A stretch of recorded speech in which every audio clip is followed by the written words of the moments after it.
Hi guys, welcome to XtraTalk, another episode today with PapiMento. What's up, guys? Welcome. Thanks, buddy. That's a serious beard you have there. Yeah, I call it the Corona beard. So you're going to keep it? Yeah, I'm working remotely now, so for now a little bit. And then, Yeah, but people are seeing you on YouTube, so... yeah, true. I'm sorry, guys. So you're gonna keep it, or? It looks good now, but let's see how long I can last. It's gonna get hot. I don't know if the beard will fit. So. All right, cool. So guys, welcome. Today we have a couple of things we want to discuss with PapiMento. We asked a couple of our followers on Twitter if they had some questions for PapiMento. Actually, there were 2 followers that responded, so we will discuss these topics slightly later. Right now, I want to talk about Tagliafico. Tagliafico is being linked heavily with a couple of football clubs, as we know. Atletico Madrid, Paris Saint-Germain, Chelsea. Barca even. Exactly. So I want to talk to you a bit about the Tagliafico case. I want to talk to you also about the poll that we did on Twitter. We asked people if Tagliafico leaves, how should we solve it as Ajax, as a team. So let's start. Let's start with the Tagliafico case. So we know that Tagliafico said a year ago, one of the players, along Onana and Van de Beek, they had a meeting. They talked to Overmars and Van der Sar, and they said, okay, we're going to stay one more year. Next year, I would really want to go into a bigger league, basically. Yeah, and we can understand that, right? Yeah, we can understand that, of course. I mean, Tagliafico also, if you compare him to Van de Beek and Onana, he's a little bit older. He's a bit older as well. He came as 25, 26 at Ajax, and now... No, he's now 27. So yeah, I think 24, 25 he was. Exactly. Yeah. So right now, he's looking to go somewhere else, and the chances are there that he might leave. Yeah. However, Ajax, of course, want a certain price for him. Yeah. But the price that we had, perhaps we thought we can get, might be different now with the Corona, situation going on. Mm-hmm. So I would like to just pick your brain, ask you, what do you think of the whole Tagliafico situation? What do you think? Which team would suit him? Well, yeah, what team would suit him? You can mention this as well. How much would we accept as Ajax? What is an acceptable price for him? What do you think? And if he leaves, and that's one of the polls that we had. I don't know if you also participated in the poll. How should Ajax solve this position? Should we promote a youth player? Should we put maybe Blind, Martinez, Mazraoui, somebody from the first team already? Or should we just buy a new player? So go ahead. Well, to start, let's say I think Tagliafico needs an attacking team because his biggest asset is the way he runs, put pressure in front, and keeps working the whole time. Yeah, his drive, basically. Exactly. Right? So I don't see him fitting very well with Atletico. It's very defensive-minded. It's not really a team I see him excel in. Because you don't think he's defensively sound? No, he's great in defensive, but it would only be one aspect of his game, just to play defensively while he has so much great skills. But that Atletico Madrid, even though they play defensively, that's true, they do also attack through the wings. So that's you see it too little to really. It's not the same as Ajax, of course. Exactly. It's different, but still. But you don't think it will suit him. I mean, it's Spain, He's a great defender. Don't get me wrong, but just staying in that position the whole time and going maybe once or twice, maybe 3 times on the wing to attack with the team. It's just too little for me, for Tagliafico. He deserves... We've seen him play for Ajax. Okay. I mean, he has so much more. But is he good enough to play for Atletico Madrid? Yeah. Is he good enough to play for Barcelona? Yeah. Okay. Why do you say that? Because we've seen him play Champions League, and he played against all those great players, and still he was holding his own. I've even seen one of the games that he was the best man on the field as a defender. Just very impressed with him. I'm a fan, so yeah, he didn't do much wrong at Ajax. And I think that's his skill level, and there's still room to grow for him. Mm-hmm. All right. So which team do you recommend? I would say go for Barcelona. Okay. I think it would fit him the best. The playing style of Ajax, but and Frankie's already there. Yeah, what about the Premier League? Chelsea is being also mentioned. To be honest, I don't know if that would suit him. in English football. The tempo is higher. I don't see him excelling as much as he would do in the Spanish league. Okay. PSG would also suit him, I think. Wouldn't be a bad pick, but it's not the top of the league, right? So Spain and and Britain are the best leagues, and then France is okay. Yeah.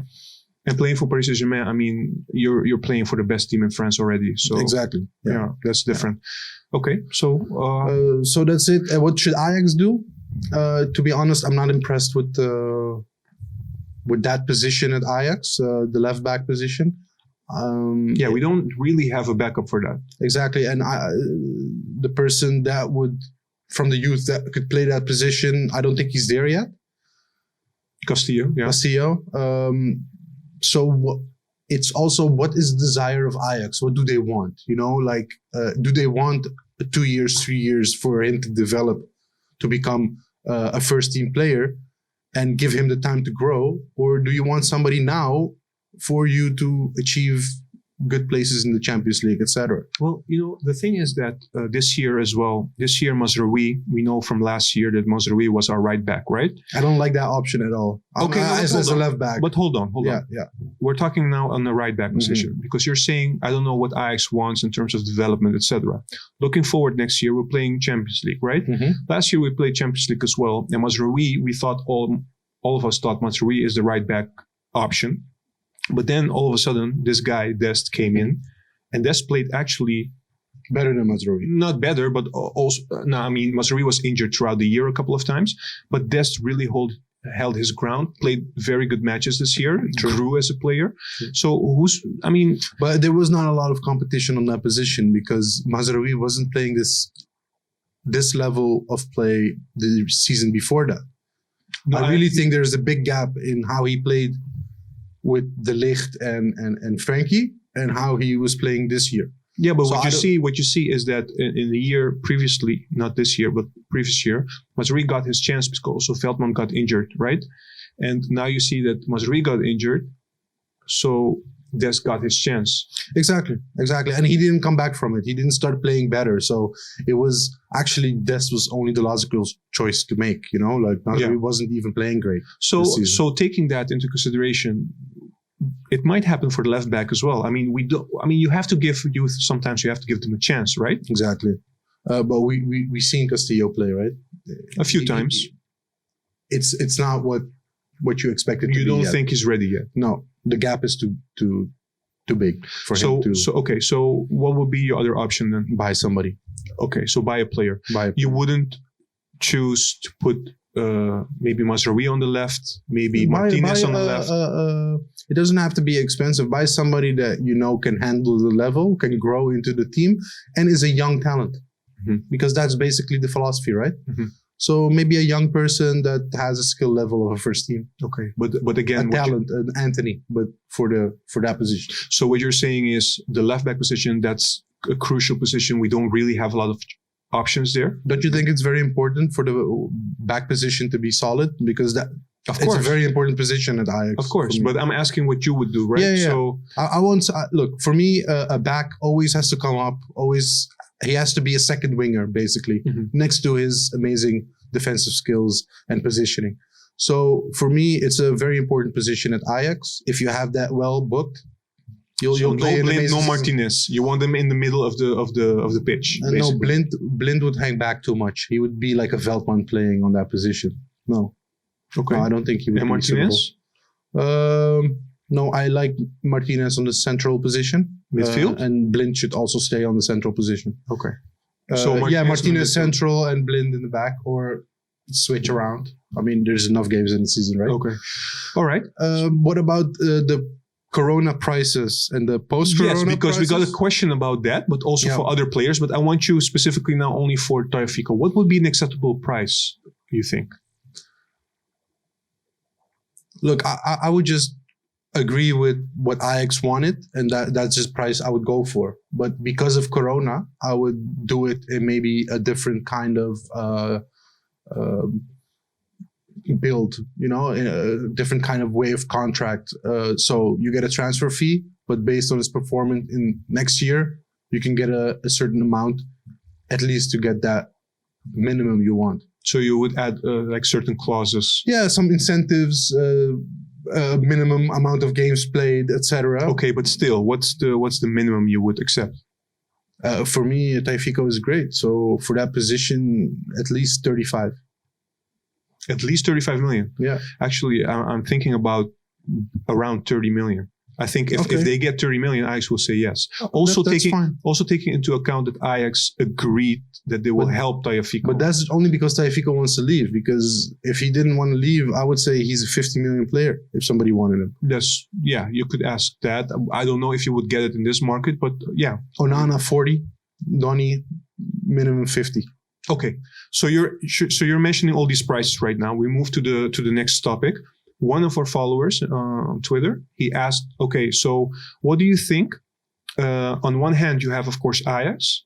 They want to get most of the best price for the players. Yeah. On the other side, you have the players. They want to make their move, right? So there has to be a middle ground here.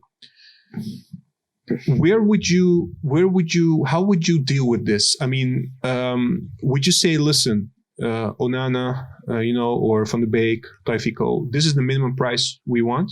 If nobody comes for this price, then you guys have to stay. I mean, would you say that to them? Would you be like that? Because you also have a chance that they will be unhappy next season, right? Look, you don't want unhappy players in your team because that's gonna grow as a sickness in your team and it could ruin your whole season. So you have to be wary of that. You're gonna set a price, okay? You can do that. But give it also a wiggle room. I mean, if you say for Onana minimum 40 and they come for 38, 37, I would still let him go.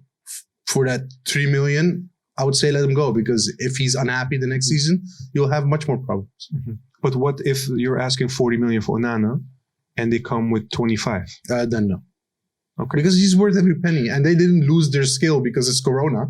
Come on, they're exceptional players. Onana could be a first team. No, they didn't lose their skills, but a lot of teams lost a lot of money.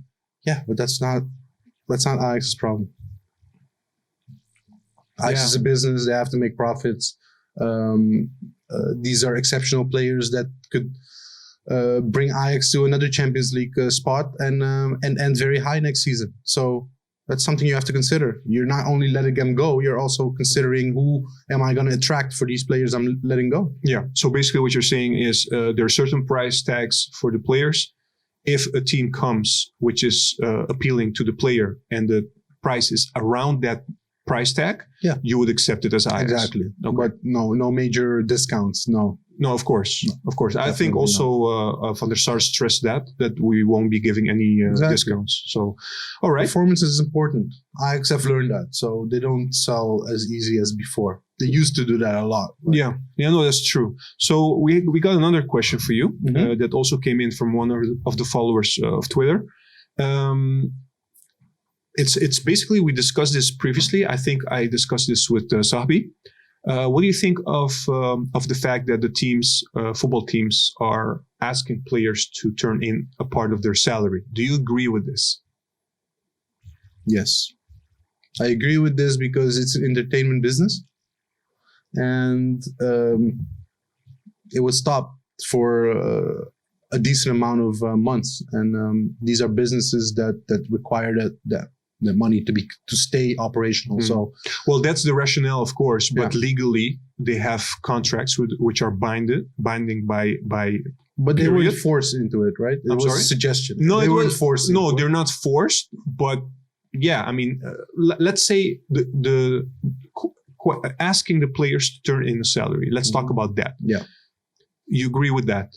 I don't want it to be a precedent, but this is a very unusual circumstance, and even I'm paying my dues. Like, I could have quit my gym membership, but I kept paying because I know, like, they're a business. Nobody can gym, but they still want their money, and it's my gym. I've always went there. So I think the same happens with those players, right? You don't want Ajax to have financial problems because of the Corona or other players. I mean, here the teams got the money beforehand. just imagine other teams in Britain that get their money. They still based have on to play every, to get the money. every Yeah, game that's they true. have to still play. Yeah, I think there has to be a distinction. I mean, right now we're talking about Ajax. I think, And Ajax is the richest club in Holland. So yeah. So a couple of players there, they earn good money, so they can. I mean, if they turn in 10%, 20%, they still have a reasonable salary. But if you're talking about, like the bottom league teams, I think it's a bit more complicated to ask them to turn in a part of their salary. Right? Yeah, maybe you can do it in different levels. Tiers. The way you get taxed, different tiers. So if you don't make a certain amount, it becomes a different way of turning in your salary.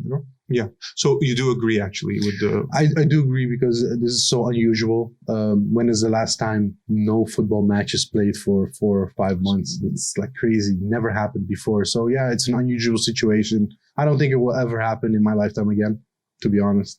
Yeah. All right. So these were the questions basically today.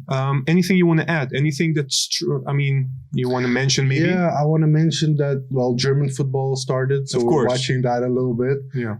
But it really made me itch, man. I'm so ready for football, for British football, for Dutch football, for all of it. Yeah, we're missing it too. Exactly. Actually, so. We could have had a Europa Cup, right? Now in the summer, if Corona didn't happen, we could have had a European Championship now. Yeah, exactly. So we're missing a lot of sports at the moment. So. Yeah, that's true. All right. Again, thank you for being here. Anytime, man. Yes. Next time, maybe the beard, maybe no beard. Yeah, we'll see. I'll surprise you guys. All right, guys. Thank you for watching. Next time, please let us know on Twitter or YouTube if you have questions for our next panel member. Let us know what you think of today's session. See you next time. Thank you so much.